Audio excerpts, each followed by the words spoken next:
Hot নেতা পলাই পত্ৰং BJP এতিয়া খেদা খোৱা কংগ্ৰেছীৰ দল। বিজেপি এতিয়া দুৰ্নীতিগ্ৰস্ত কংগ্ৰেছ নেতাৰ পুনঃ সংস্থাপন কেন্দ্ৰ। ৰাজ্যৰ বহু ঠাইত বিজেপি নেতাৰ দল ত্যাগ, নিৰ্বাচনৰ প্ৰাক্ষণত বিজেপিত বিদ্ৰোহ।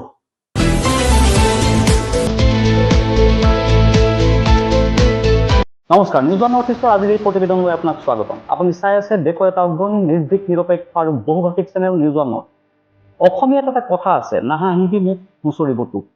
এনে এটা দশাই হৈছে সম্প্ৰতি বিজেপি।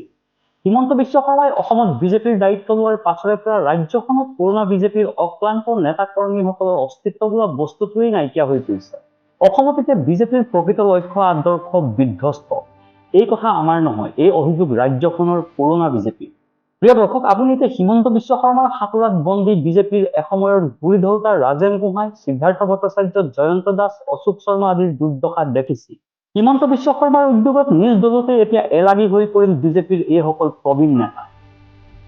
ক্ষোভিত প্ৰবীণ বিজেপি নেতাই এতিয়া আত্মসন্মানৰ তাগিদাত দল এৰিবলৈ বাধ্য হৈছে।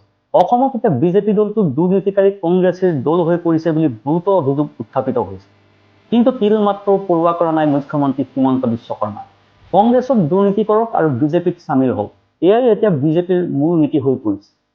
ৰাজ্যৰ প্ৰতিটো প্ৰান্ততে বিধানসভা নিৰ্বাচনৰ বাবে প্ৰাৰ্থীসকলৰ মনোনয়ন দাখিলৰ পৰ্ব অব্যাহত আছে। তাৰ লগে লগে দল তথা প্ৰাৰ্থীসকলে প্ৰচাৰো আৰম্ভ কৰিছে। কিন্তু ইয়াৰ মাজতে বিজেপিত আৰম্ভ হৈছে ব্যাপক খহনীয়া। ইজনৰ পাছত সিজন কংগ্ৰেছ নেতাক দলত অন্তৰ্ভুক্ত কৰা আৰু পাছত তেওঁলোকক প্ৰাৰ্থিত্ব প্ৰদান কৰাটোৱে এক প্ৰকাৰ বিজেপিৰ ভিতৰ চৰাত বিদ্ৰোহ আৰম্ভ হৈ গৈছে। ইতিমধ্যে বহু পুৰণি বিজেপি নেতাই মুকলিকৈ বিদ্ৰোহ আৰম্ভ কৰাৰ সমান্তৰালকৈ একাংশই পদত্যাগ কৰিছে। ৰাজ্যখনৰ অন্য প্ৰান্তৰ লগতে কাছাৰতো এনে এক পৰিস্থিতিৰ সৃষ্টি হৈছে। উদাৰবন্দ সমষ্টিৰ বিজেপি প্ৰাৰ্থীক লৈ সন্তুষ্ট নহয় একাংশ প্ৰাৰ্থিত্ব প্ৰত্যাশী তথা পুৰণি বিজেপি নেতা, যাৰ বাবে ইতিমধ্যে 7জনকৈ প্ৰাৰ্থিত্ব প্ৰত্যাশী তথা জ্যেষ্ঠ বিজেপি নেতাকৰ্মীয়ে পদত্যাগ কৰিছে। পদত্যাগ কৰা নেতাসকল হৈছে বাসুদেৱ শৰ্মা, চামু ৰায়, নবাৰুণ চক্ৰৱৰ্তী, জয়জ্যোতি দে, হেমাংগ শেখৰ দাস, বিশ্বজিৎ দাস আৰু কাঞ্চন সিং। এই টিমের আমরা 8জন আমরা আজকে রেজিগনেশন দিয়েছি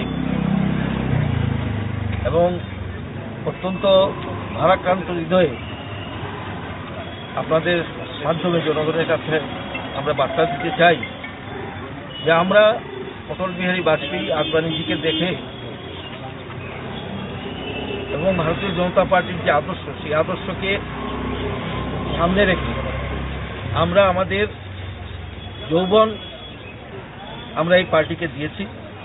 অনেকেই জানেন যে সেই সময়ে আমরা যাদের বিরুদ্ধে আমরা সংগ্রাম করেছিলাম, আজকে তারাই উড়ে এসে জুড়ে বসছেন এবং ভারতীয় জনতা পার্টিকে কংগ্রেসীকরণ করার যে অপচেষ্টা, সেটা আমরা মন থেকে মানতে পারছি না।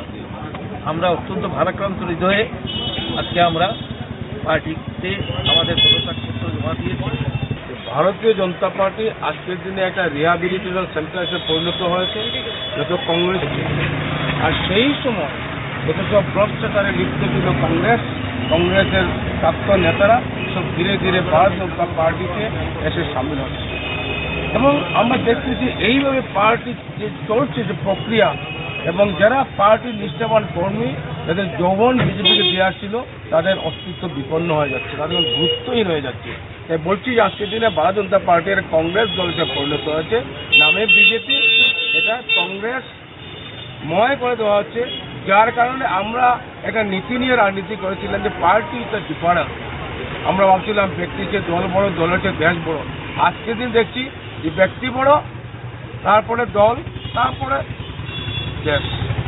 এই যে পর্যায় ভ্রুণ্ঠিত অবস্থায় দল এসে দাঁড়িয়েছে, এই দলে আজকের দিনে আমরা যে অতীত থেকে শুরু করেছিলাম যে মানসিকতা নিয়ে পার্টিতে কাজ করার, সেই মানুষ আমরা এডজাস্ট করতে পারছি না।